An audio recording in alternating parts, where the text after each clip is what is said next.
నిజంగా వాళ్ళ తప్పు కాదు, మనమే చెప్పుకుంటూ ఫెయిల్ అయినాం. హైదరాబాద్లో ఫెయిల్ కాలే, మనం సూపర్ హిట్ అయినాం. హైదరాబాద్లో కాంగ్రెస్కి ఒక్క సీటు రాలే, అడ్డిమారి గుడ్డి దెబ్బల గోషామాయలు బీజేపీకి వచ్చింది. అది అమ్మతో చెప్తున్న అడ్డిమారి గుడ్డి దెబ్బనేది. ఆడ మనం క్యాండిడేట్ పెట్టినాం ఒక ఆయన దొంగెళ్ళిండు, ఆఖరికి పారిపోయిండు. కాబట్టి పోయింది. కానీ లేకపోతే మీరు చెప్పినట్టు ఇంటే ఆ రోజు బరాబర్ గోషామాలు కూడా కొట్టి కాంగ్రెస్కు బీజేపీకి స్థానమే లేదు హైదరాబాద్లో అనేంత కథ వాస్తవంగా ఉండే. దురదృష్టం ఒక సీటు అటు పోయింది. తర్వాత ఉప ఎన్నిక వస్తే కంటోన్మెంట్లో ఓడిపోయింది. ఇదంతా మీకు ఎందుకు చెప్తున్నా అంటే 2023 డిసెంబర్ నాటికి ఈ రోజుకు ఇప్పుడు మల్లారెడ్డి సాబ్ చెప్పింది ఉత్తగానే చెప్పలే.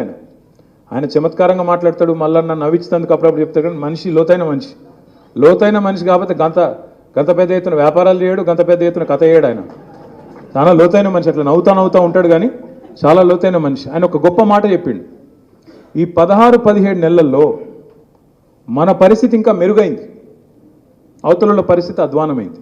ఒక్కటి కాదు ఎన్ని ఘాతకాలు. హైడ్రా పేరు మీద అరాచకం.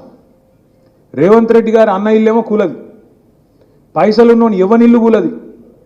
బాగా ధనవంతులైతే ఎవ్వనిల్లు ముట్టుకోరు, కానీ గరీబ్ గారు మెట్టుగూడల రోడ్డు మీద దుకాణాలు పెట్టుకుంటే వాని గుల కొడతారు. హాకర్స్ వాళ్ళు ఏంది పాపం, రోజు తోపుడు బండ్లు వాళ్ళను సికింద్రాబాద్లా, సనత్ నగర్లా, జూబ్లీ హిల్స్లా ఏడబడతాడు గుంజుడు, కొట్టుడు, గుద్దుడు.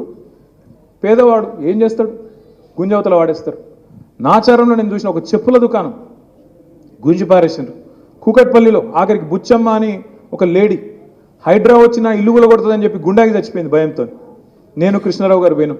ఇట్లా ఈ హైడ్రా అరాచకం వల్ల ఇవాళ హైదరాబాద్లోని మధ్యతరగతి ప్రజలు, దిగువ మధ్యతరగతి ప్రజలు, ఎందుకంటే బలిసిన వాళ్ళకి ఏం కాదు, ఎప్పుడు వాళ్ళు మంచిగానే ఉంటారు.